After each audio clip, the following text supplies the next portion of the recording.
Hi, my name is Mark Hill, and I am the traveling NP. I'm a certified family nurse practitioner.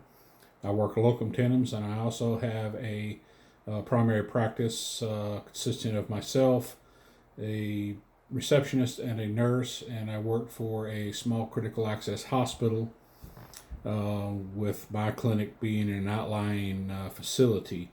I am the sole provider of this hospital. The information I'm going to relay to you is not for medical advice, is for information purposes only, so that patients and providers can get a better grip on dealing with some of the issues that a primary care provider sees every day. The first thing I want to address is dealing with hypertension and blood pressure. That is a major concern in the primary care practice. One of the most seen issues that we deal with on a daily basis. And hypertension is a silent killer. It is can cause serious heart disease. It can cause stroke. It can cause kidney failure. There are many issues that hypertension affects.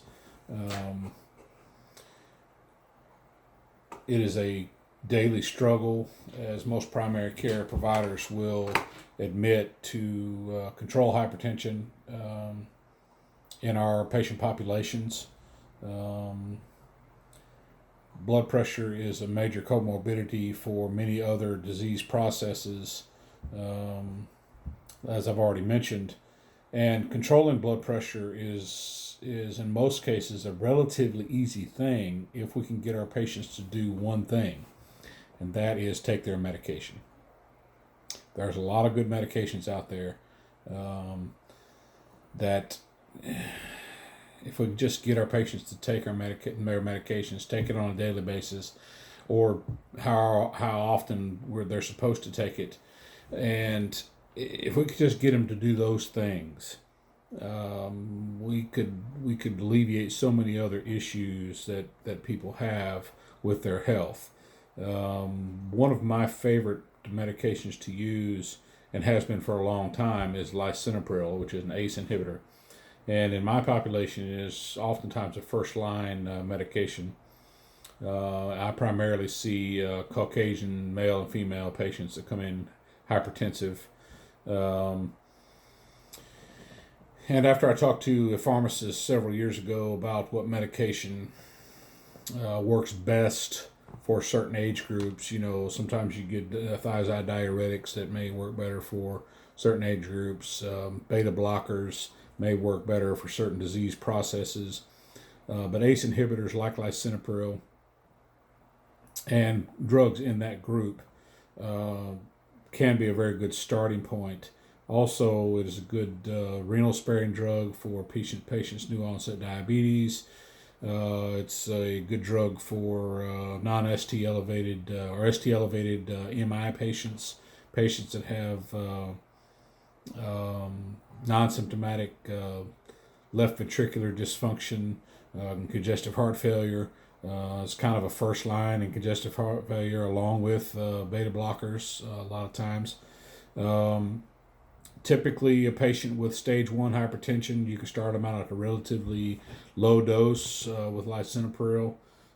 Typically, I start out around 10 milligrams daily for someone that's stage 1, say 145, 150 over 90, that has documented blood pressures 2 to 3 times over a period of time,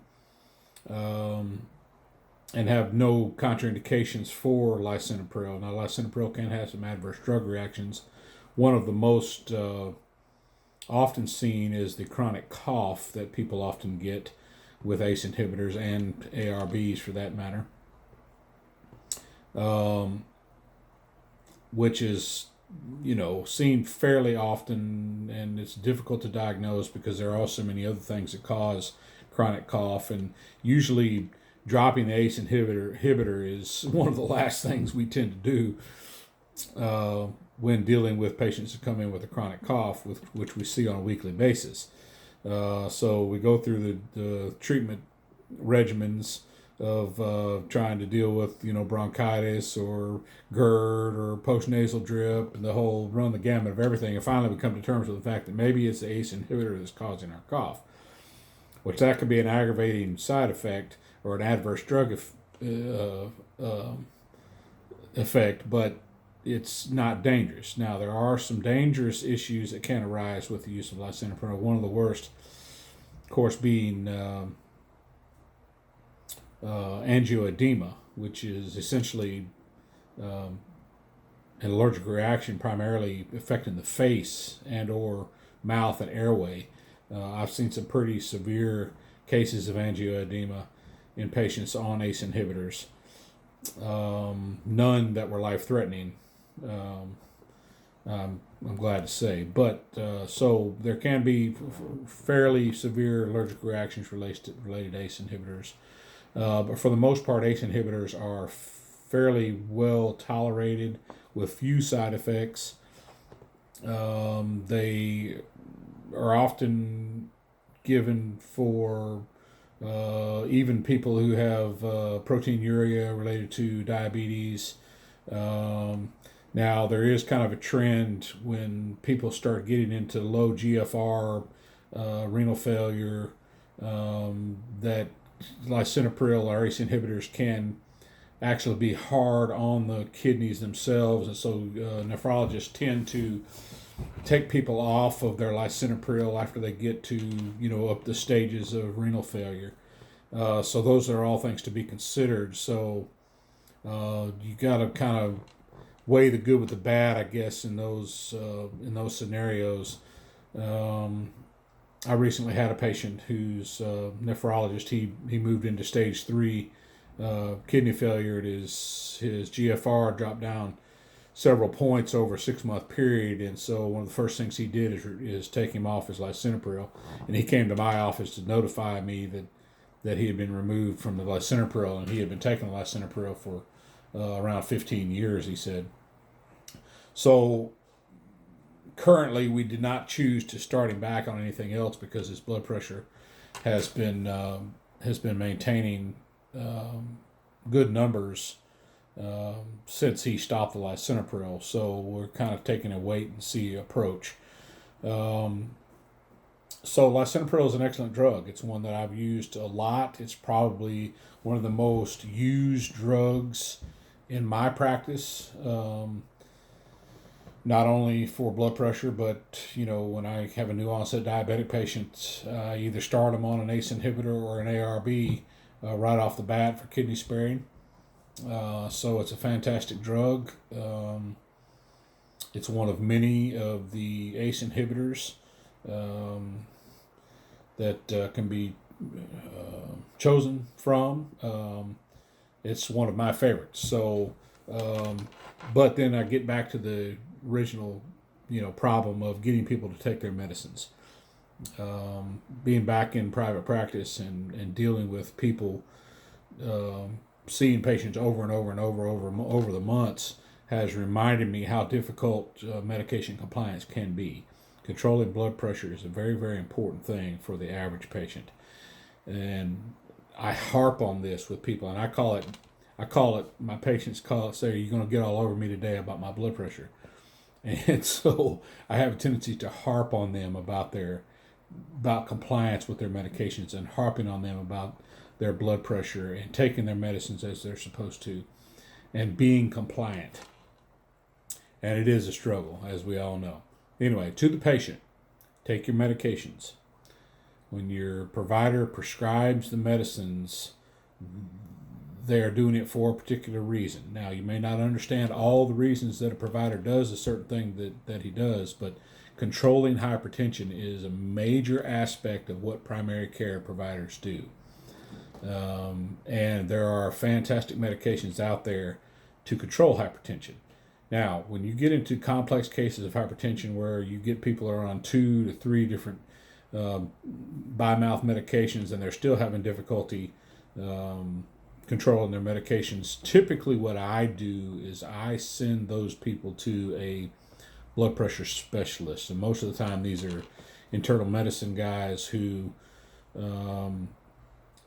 their practice is turned into controlling complex or difficult to control blood pressure cases, and we have one within an hour of my clinic that is very good about being accessible to me and to my patients. So, but in the primary care aspect, choosing the right medication for your patients and making sure your patients are being compliant with their blood pressure medicines are two major factors in reducing one of the major risk factors and major causes of early death and reduced life expectancy in the population is controlling blood pressure.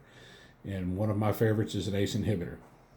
Lisinopril being the favorite. Typically start out 10 to 20 milligrams daily and then can move up from there up to 20 milligrams twice daily. If I get 20 milligrams twice daily and we're still having blood pressure problems, I typically don't go up anymore. I have seen people go up higher on their lisinopril, but I tend to start another medication, amlodipine being a second line that tends to work well. Anyway, but today's discussion is primarily about ACE inhibitors and lisinopril specifically. But the underlying crux of all what I'm saying is compliance. Discussing compliance with your patients being open to understanding that unless you're taking your medication, they're not going to work. They're not going to work sitting in the medicine cabinet, and they're not going to work sitting on your table. You have to take your medicines.